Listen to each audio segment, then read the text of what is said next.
Hello people, welcome to another video of Nomad Coders.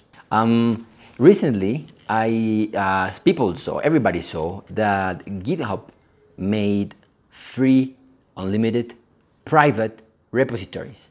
And everybody got very happy about this. And this was a very, I think, awaited feature since Microsoft bought GitHub. And many people were surprised, many people were happy because they love GitHub, they love keeping the grass green, and they just love the open source community, but also they wanted to have free repositories and they didn't want to pay for it. Usually people went away from GitHub and they went for something like GitLab or Bitbucket because of this, because both of those offer free unlimited private repositories. So this move by GitHub is kind of saying like, hey, we don't care about the money because now Microsoft is here and we're going to focus on the enterprise and just stay here. Just be on GitHub and, oops, my flower. Be on GitHub and stay forever, for free, private. And it's good news for developers, but also I just wanted to make this video because I just wanted to warn you. Just because you can doesn't mean you should. Just because you can make your private repositories doesn't mean you should. Because GitHub didn't have these private repositories before, many people were forced to work in a public repositories. And thanks to this, people like me have been able to just search for code, search for examples, search for abandoned projects, or search for projects that are there, available for the public. And this is very important in the open source community, to be able to just see some people's code. I know when you think of like when you think of open source, you think something like Facebook, like React.js, or you think of like open source libraries like I don't know, Lodash or Lodash or jQuery or whatever.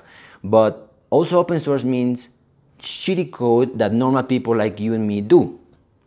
You wouldn't know, but that shitty code that we just leave there in the public, sometimes it can help. Like it sometimes does help. And some people like me sometimes go about and read some other people's code because it's open. I cannot tell you how many times I saw some React project that was abandoned, that was some whatever website. I read something on that code and I learned something. So it's very important to keep that alive.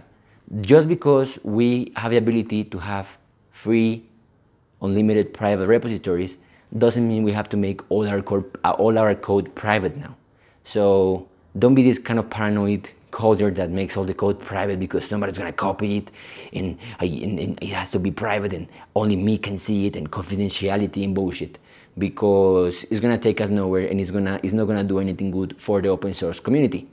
Also, if you think your code is shit, don't make it private either. Like private code is usually, like, why would you make your code private?